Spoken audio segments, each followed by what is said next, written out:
Prime minister India ने बहुत clear बताया है कि आप बोल लीजिए जो बोलना है, लेकिन बातचीत का टाइम खत्म। 1 मिनट आप हमारे प्राइम मिनिस्टर का बयान सुनिए, फिर मैं आपका रिएक्शन देता हूं।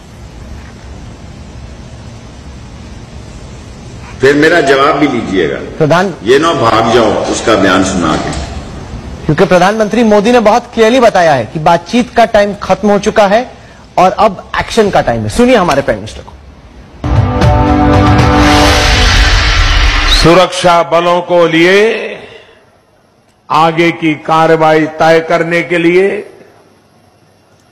समय क्या हो, स्थान क्या हो, स्वरूप क्या हो, वो सारे फैसले करने के लिए इजाजत दे दी गई है।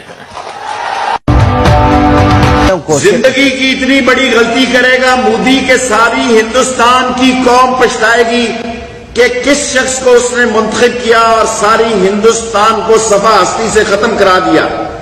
वादा से लेके आसाम के बॉर्डरों तक नेस्तो नाबूद कर देंगे। जो पाकिस्तान की तरफ बढ़ेगा, कदम बढ़ाएगा या मैली आंखों से देखेगा। ये भी नोट कर लेना आज मेरी बात। अपने देश को कब्रिस्तान न बनाओ। मोदी सरकार वोटों की भूखी सरकार अपने देश में वो आग जलाना चाहती है जिसमें सारा देश जल जाएगा। हम तो सुलह, आपसी दोस्ती, हमदर्दी और कश्मीर की आजादी की बात कर रहे हैं। आप हमें सबक सिखाना चाहते हैं। देख लें, accident happens when driver drive foolishly and you want to drive foolishly, you will be punished and history will remember that you asked for it. Sir, आप जो कह रहे हैं ना, जिस तरह से आप धमकी दे रहे हैं, मैं आपको याद दिला दूं कि जब जंग हुई थी तो पाकिस्तान पिछली दफा आधा हो गया था। मुझे सब कुछ याद है और शायद सारी चीजों का बदला लेने का वक्त आ गया है। ये सारा कर्जा उतार देंगे। आए आप प्लीज, कम ऑन। ये सारा कर्जा समेत सूद के अदा करेंगे, मेरा वादा है आपसे।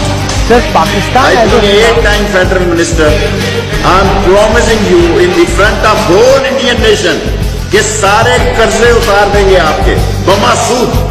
और धरती याद रखेगी कि एक शेख रशीद ने लाहौर रेलवे हेडक्वार्टर से पैगाम दिया था कि बाग आ जाओ वरना तुम्हारी दास्तान ना भी होगी दास्तानों में। हम आपको नेस्तो नाबूद